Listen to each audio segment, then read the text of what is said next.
Halo, selamat malam semua. Selamat datang di Malam Satu Suro Podcast.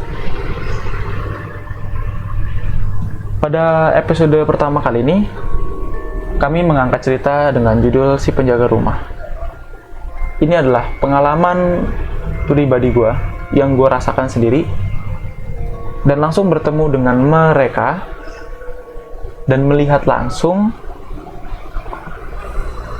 dan merasakan gimana kehadiran mereka itu seperti apa. Ini gue alamin ketika gue umur 16 tahun, yang dimana gue masih duduk di bangku sekolah. Saat itu gue lagi liburan sekolah dan gue diajak sama nyokap gue untuk liburan ke Jogja. Dan saat itu juga gue nggak sendiri, gue sama saudara gue perempuan. Kami bertiga berangkat ke Jogja jam 8 malam naik bus. Sampai di Jogja itu jam 10 malam. Berarti kita kira-kira perjalanan bisa memakan waktu sekitar hampir kurang lebih belasan jam. Sampai di sana kita dijemput sama temen nyokap gua yang kebetulan juga dia sama anaknya, dan kita naik motor itu gua sama anaknya yang perempuan, jadi total naik bertiga. Nyokap gua itu sama temennya. Di perjalanan dari terminal sampai ke rumahnya itu menghabiskan waktu sekitar 30 menit. Dan saat itu malam jam 11:30. Gue sendiri nggak tahu rumahnya di mana dan baru pertama kali gue datang ke rumahnya.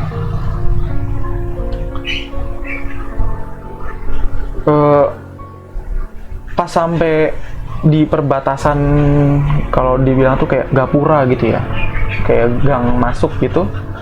Itu perbatasan sama perkotaan yang dimana masuk ke gapura atau gang itu masuk banyak kayak di pinggir-pinggirnya itu pematang sawah, terus banyak gitu juga pohon bambu, sangat rimbun, sangat banyak, dan waktu itu juga minimnya penerangan yang cuma beberapa kali motor lintas karena udah hampir jam 12 malam juga. Setelah sampai di rumahnya, ya seperti biasa ya, kita dikasih masuk ke rumahnya, dipersilahkan duduk di ruang tamu. Dan waktu itu nyokap gue belum sampai, jadi gue nyampe duluan. Jadi gue bertiga itu sama yang anaknya yang punya rumah itu nyampe duluan di sana dan kita nunggu. Tapi pas sampai rumah itu gue langsung ditinggal ke belakang, ke dapur. Entah itu ngapain, gue waktu itu nggak tahu gitu. Jadi gue berdua sama saudara gue itu duduk di ruang tamunya itu. Gue nunggu ada sekitar 20 menit lah nunggu. Nah, di sela-sela nunggu itu, gue sama saudara gue itu gak merasakan yang aneh-aneh sih. Cuma yang lebih dirasakan ya, lu datang ke rumah orang tapi kayak langsung ditinggal gitu. Jadi kan perasaannya kayak mau ngapain, nggak enak gitu, mau minum, mau makan, tapi belum disuguhin gitu. Jadi ya cuma nunggu doang gitu. Perasaannya tuh perasaan kayak bingung gitu. 15 menit kita nunggu. Nah ini yang gua rasain sendiri dan saudara gua lihat juga sih. Jadi tiba-tiba itu ada kayak botol dilempar kayak pecah gitu di depan rumah. Karena halaman rumahnya itu tuh dibilang luas, lumayan, dan ada pohon gede, itu pohon rambutan kalau nggak salah. kayak suara botol pecah yang dilempar gitu. Otomatis refleks gue sama saudara gue itu ngeliat ke arah pintu. Dan saat itu pintu itu tuh hanya dibuka setengah, jadi gue hanya bisa melihat lewat engsel pintu. Yang ya dibilang jelas banget ya enggak, dibilang kelihatan atau ya pokoknya intinya hanya sedikit yang bisa gue lihat sih kalau ada orang lewat atau ada binatang lewat gitu loh. Nah, yang jelas gue berdua itu ngelihat ke arah pintu yang ya kita berpikir itu orang ya, karena jam 12 malam siapa juga yang istilahnya tuh melempar botol pecah. Karena kita juga takut ya, namanya kita orang asing di tempat asing juga yang belum pernah kita kunjungin gitu. Saat itu gue sama saudara gue tuh mikir itu orang iseng atau ya orang buang sampah kali gitu loh. Gue nunggu itu siapa, tiba-tiba ini yang nggak disangka-sangka sih, ada bayangan putih jelas banget setinggi 2 meter lebih. Dan itu kalau digambarin ya, itu pintunya rumah itu tuh lumayan tinggi loh, karena dia kayak naik tangga, satu anak tangga gitu, dipindah itu pintunya itu jadi lumayan tinggi kalau dibilang. Bayangan putih lewat itu tinggi banget, satu pintuan gitu lewat.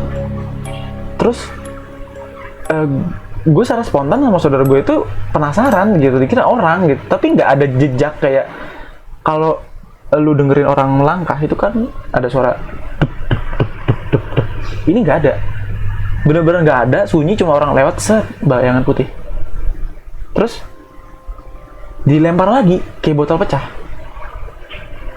pang, udah. Nah, dari gak lama setelah botol pecah itu dilempar,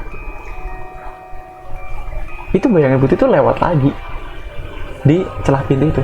Nah, tapi yang jadi problem pas yang kedua ini lewat tidak secepat yang pertama, lambat banget.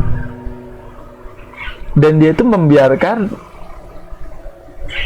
badannya dia itu tuh ada di celah pintu. Jadi yang gue refleks sama saudara gue tuh melihat sangat jelas, bener-bener jelas itu bayangan putih. Nah, saat itu gue connect sama saudara gue, itu apa? Gak mungkin dong itu orang malam-malam pakai baju putih, tingginya 2 meter lebih. Yang saat itu pintu aja udah tinggi banget. Terus siapa itu? Wah, itu pas gue tahu itu langsung connect. Oh, itu mereka. Bulu kuduk itu langsung, wah. Gue cuma senggol saudara gue tanya, lu ngeliat nggak? Dia coba bilang, udah nggak usah dibahas, gue ngeliat parah banget, jelas banget. Dia nanya balik ke gue juga, lu ngeliat nggak? Ya gue bilang ya sama gitu, gue ngeliat bener-bener parah gitu. Saat itu gue mikir gue mau kabur, cuma yang gue bingung gue akan kabur kemana. Kalaupun gue kabur ke dalam rumahnya dia, ke dapur, gue nggak tahu sebelah mana dapurnya. Gue nggak tahu itu rumah itu mungkin ada pintu lagi atau enggak gitu, atau gimana. Ya gue cuma diem, kepala gue nunduk, gue nggak berani ngeliat depan gue hanya bisa kadang-kadang merem doa. Yang gue takutin tuh dia muncul depan gue, dan gue waktu itu merinding parah, bulu kuduk tuh naik banget, dan kaki lu itu ya gue pertama kali ngeliat ya seperti itu, gemeter, lemes, gak karu-karuan. Gue cuma berdoa dan mohon nyokap gue cepet sampai di rumah. Kira-kira itu nunggu nyokap gue nyampe itu tuh sekitar ya 30 menit ya dari kejadian itu. Nyokap gue nggak lama sampai, dan si orang yang anak yang tadi itu nggak lama juga keluar. Nah itu baru ketika nyokap gue nyampe itu lega ya, rasa tuh udah kayak oh ya udah plong. Terus tapi mau cerita tapi takut, mau teriak tapi gimana gitu. Ya udah, kita lanjut besoknya itu paginya bangun, gue nggak berani cerita, gue bener-bener masih takut, bener-bener gue mau ngekip sendiri lah kalau dibilang tuh. Gue juga, saudara gue juga rencana emang seperti itu, nggak mau cerita karena takut kan, masih di situ, masih di rumah. Perumahan itu ketika pagi-pagi itu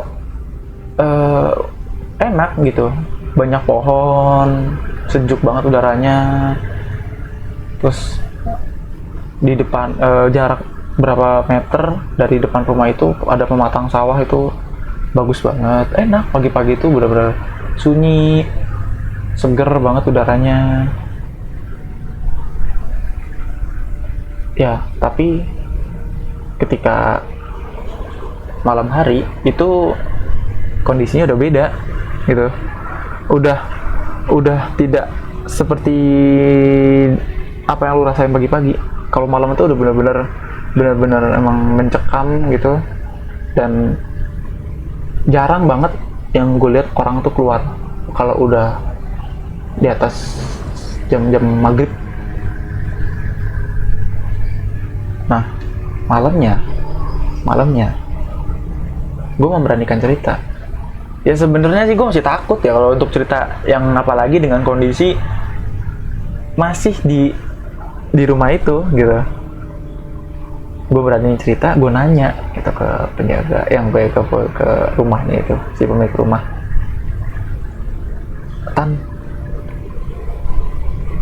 Kemarin malam itu kita ngeliat bayangan putih. Oh, nggak ada. Kata dia begitu. Di sini mah nggak ada apa-apa. Ya, gue makin penasaran dong, soalnya masa iya dia yang tinggal di situ nggak ngeliat apa-apa. Tanya lagi, serius Tan, ini putih tinggi, satu pintu, terus nggak ada suara tapak kakinya. Nah, dari situ dia jujur, oh jadi kamu udah ngeliat sama yang jaga rumah ini. Oh, gue langsung kayak oh oke. Ya udah, dari situ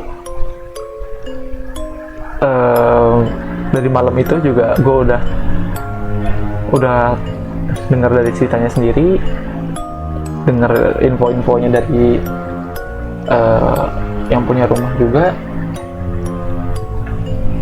Besok paginya, malamnya, besoknya lagi, itu gue udah gak ngerasain apa-apa. Dan gue gak ketemu dengan si penjaga rumah itu. Katanya sih kalau udah melihat sekali, ya gak akan ditambahin lagi, karena hanya melihat siapakah yang datang. Ya, segitu aja cerita dari si penjaga rumah yang bisa gue share dan bisa gue ceritain langsung di podcast ini. Siapa tahu kalian yang mendengarkan sudah bertemu dengan penjaga rumah kalian masing-masing, atau kalau belum ketemu, siapa tahu akan ketemu di kemudian hari. Dan konon katanya setiap rumah yang kalian tepati itu dihuni juga dengan mereka yang tidak kelihatan. Itu saja, terima kasih.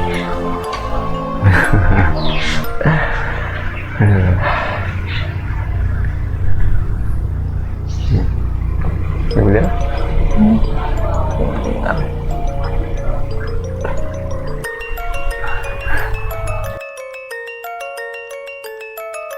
Ini.